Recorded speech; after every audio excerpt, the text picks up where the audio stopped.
U.S. Navy has signed a $14.9 billion contract with shipbuilder Huntington Ingalls for 2 Ford-class aircraft carriers, the Navy announced Thursday evening. By buying 2 carriers simultaneously, the Navy expects to save $4 billion, according to a Navy release. Navy Secretary Richard Spencer hailed the deal as a team effort and said the contract will create stability for the skilled workforce and create savings as a result.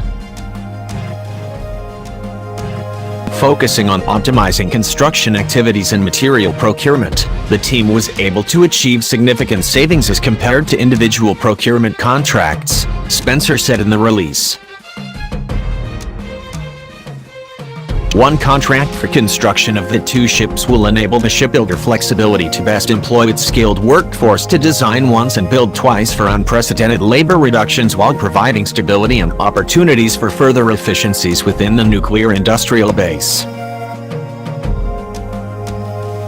The carriers were previously reported to cost about $24 billion, and the Navy projected it would save about $4 billion by contracting for 2 Ford-class carriers. A release from the office rep. Rob Whitman, Republican, Virginia. The ranking member of the House Armed Services Committee Sea Power Subcommittee congratulated the Navy for closing the deal. This deal means even larger savings than projected for taxpayers and the certainty that our industrial base needs to retain and hire the employees who create the highest quality products for our sailors, Whitman said. For Virginia, it means thousands of reliable jobs and community development for the next decade and beyond. As one of the largest Navy shipbuilding contracts ever, I am proud to have led this effort and look forward to its success.